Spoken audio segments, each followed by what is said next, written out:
ओम नमः शिवाय, ओम नमः शिवाय। शिव हरि बोलो श्री कृष्ण भगवान की जय। सदा भवानी दाहिने सम्मुख रहो गणेश, रामा सम्मुख रहो गणेश। पांच देव रक्षा करो, ब्रह्मा विष्णु महेश, सियापति राम जय जय राम। मेरो मन बसियो सीताराम, राम नगरिया राम के, बसते गंगा तीर रामा, बसते सरयू तीर रामा। चौकी हनुमत वीर की राम जी, चौकी हनुमत वीर की। बोलो सियापति रामचंद्र भगवान की जय। बोलो गणेश भगवान की जय। अपने अपने माता पिता की जय, अपने अपने गुरुदेव महाराज की जय। शिव पुराण की जय। शिव पुराण में श्री कृष्ण द्वारा बाण की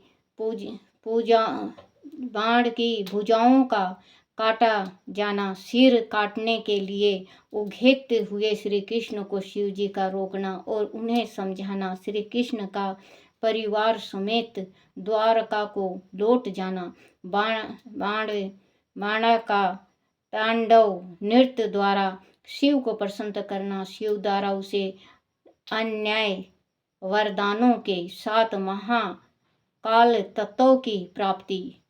बोलो शिव पार्वती की जय। सनत कुमार जी कहते हैं, महाप्रज्ञा व्यास जी लोक लीला का अनुसरण करने वाले श्री कृष्ण और शंकर की उस परम अद्भुत कथाओं को श्रवण करो। तात जब भगवान रुद्र लीलावश पुत्र तथा गणों सहित सो गए, तब दैत्यराज वाणा श्री कृष्ण के साथ युद्ध करने के लिए प्रस्थान हुए। उस समय कुम भांडु उनके आश्वाकी बागडोर संभाले हुए था और वह नाना प्रकार के अस्त्रों शस्त्रों से सुसज्जित था। फिर वह महाबली बाली पुत्र भीषण युद्ध करने लगा। इस प्रकार उन दोनों में चिरकाल तक बड़ा घोर संग्राम होता रहा, क्योंकि विष्णु के अवतार श्री कृष्ण शिव रूप ही थे और उधर बलवान बाणासुर उत्तम शिव भक्त था। मुनीश्वर तदनंतर वीरवान श्री कृष्ण, जिन्हें शिव की आज्ञा से बल प्राप्त हो चुका था, चिरकाल तक बाण के साथ यूं युद्ध करके अत्यंत कुपित हो उठे। तब शत्रु वीरों का संहार करने वाले भगवान श्री कृष्ण ने शंभु के आदेश से शीघ्र ही सुदर्शन चक्र द्वारा बाण की बहुत सी भुजाओं को काट डाला। अंत में उनकी अत्यंत सुंदर 4 भुजाएं ही अवशेष रह गई और शंकर की कृपा से शीघ्र ही उनकी व्यवस्था भी मिट गई। जब बाण की समिति लुप्त हो गई और वीर भाव को प्राप्त हुए श्री कृष्ण उनका सिर काट लेने के लिए उद्यत हुए, तब शंकर जी मोह निद्रा को त्याग कर उठ खड़े हुए और बोले। रुद्र ने कहा, देवकी नंदन, आप तो सदा से मेरी आज्ञा का पालन करते आए हैं। भगवान, मैंने पहले आपको जिस काम के लिए आज्ञा दी थी वह तो आपने पूरा कर दिया। अब बाणा का सिर छेदन मत कीजिए और सुदर्शन चक्र को लौटा लीजिए। मेरी आज्ञा से यह चक्र सदा मेरे भक्तों पर अमोघ रहा है गोविंद, मैंने पहले ही आपको युद्ध में अनिवार्य चक्र और जय प्रदान की थी। अब आप इस युद्ध से निवृत्त हो जाइए। लक्ष्मी पूर्व काल में भी तो आपने मेरी आज्ञा के बिना दधीचि वीरवर रावण और तारकाक्ष आदि के पुरों पर चक्र का प्रयोग नहीं किया था। जनार्दन, आप तो योगेश्वर साक्षात परमात्मा और संपूर्ण प्राणियों के हित में रत रहने वाले हैं। आप स्वयं ही अपने मन से विचार कीजिए। मैंने इसे वर दे रखा है, वह तुझे मृत्यु का भय नहीं होगा। मेरा यह वचन सदा सत्य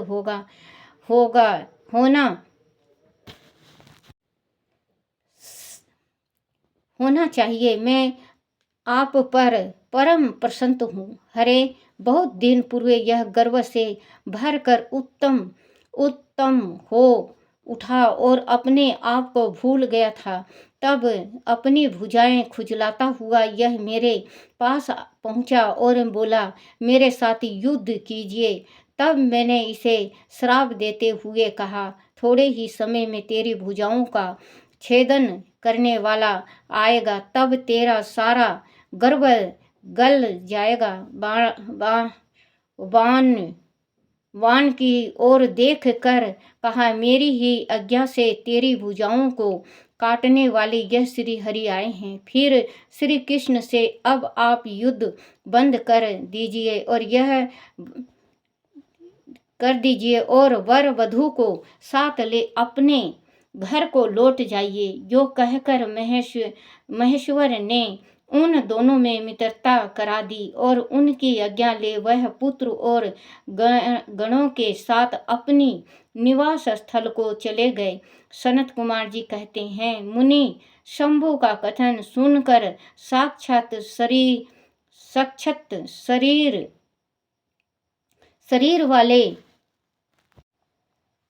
श्री कृष्ण ने सुदर्शन को लौटा लिया और विजय श्री से सुशोभित हो वह बानासुर के अंतपुर में पधारे। वहां उन्होंने उषा सहित अनिरुद्ध को आश्वासन दिया और बाना द्वारा दिए गए अनेक प्रकार के रतन समूह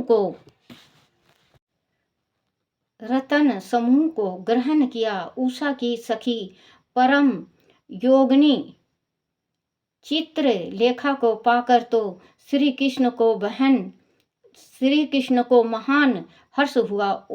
इस प्रकार शिव के आदेश अनुसार जब उनका सारा कार्य पूर्ण हो गया, तब वह श्री हरि हृदय से शंकर को प्रणाम कर और बलि पुत्र बानासुर की आज्ञा ले परिवार समेत अपनी पुरी को लौट गए। द्वारका में पहुंचकर उन्होंने गरुड़ को विदा कर दिया। फिर हर्षपूर्वक मित्रों से मिला और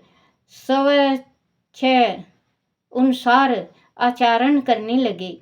इधर नंदीश्वर ने बानासुर को समझाकर यह कहा, भक्त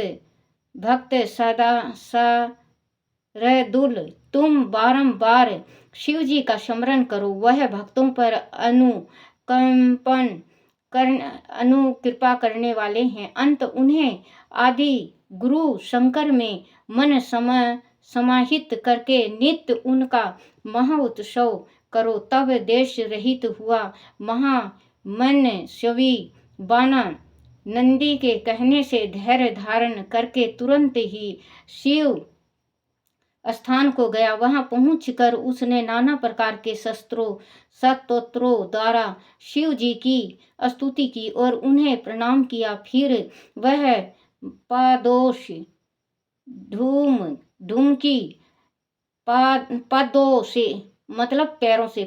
से ठूम की लगाते हुए और हाथों को घुमाते हुए नाना प्रकार के आलिड और प्रत्यलिड आदि प्रमुख स्थानों को स्थानों को द्वारा स्थान को द्वारा सुशोभित नृत्यों में प्रधान तांडव नृत्य करने लगा। उस समय वह हजारों प्रकार से मुख द्वारा बाजा बजा रहा था और बीच बीच में भौहों को मटकाकर तथा सिरों को कंपाता सहस्त्रों प्रकार के भाव भी प्रकट करता जाता था। इस प्रकार नृत्य में मस्त हुए महाभक्त बानासुर।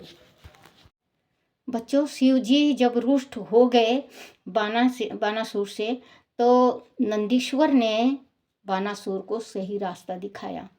ये कहा कि तुम शिव जी को मनाओ, शिव जी मान जाएंगे कि कोई भोले भाले हैं, आप शिव जी को मनाओ और शिव जी मान जाएंगे। क्योंकि अगर हम पूजा करने जाते हैं, हमसे शिव जी नहीं मानते, तो नंदीश्वर के कान में बोलना चाहिए बच्चों।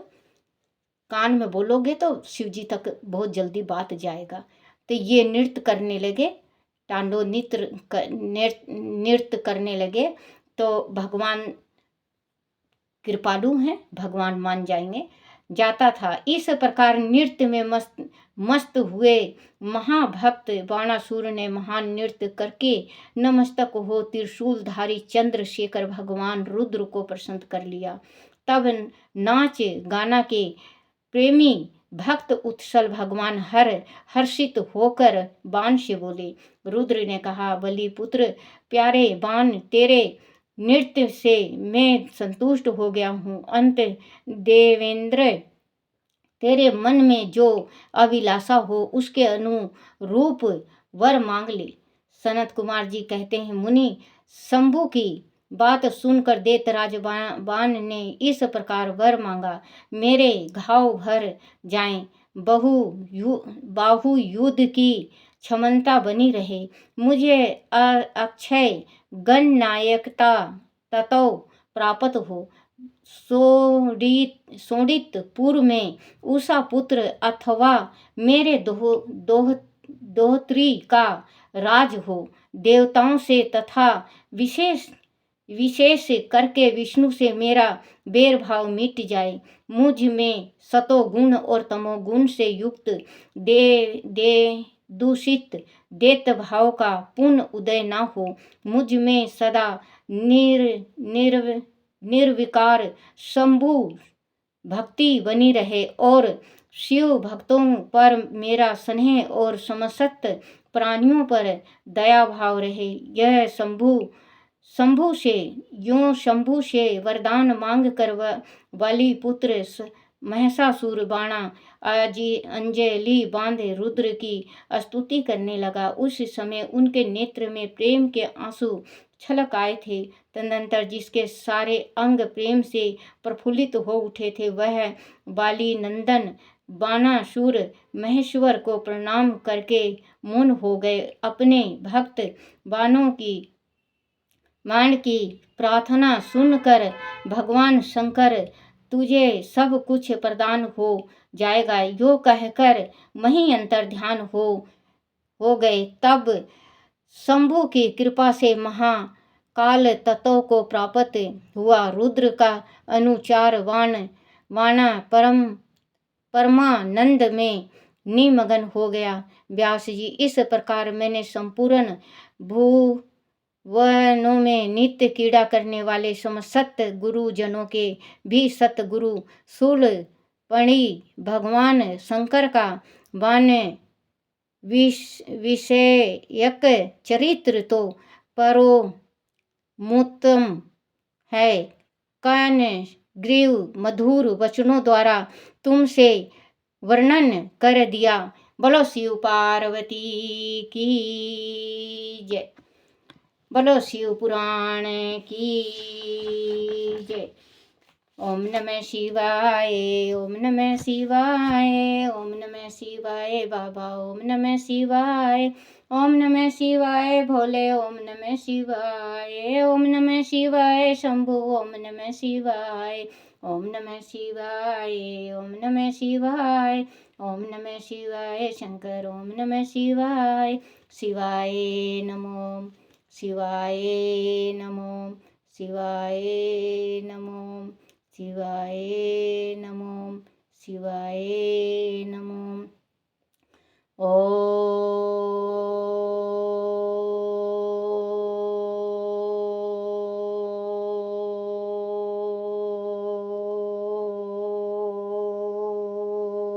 नमः शिवाय।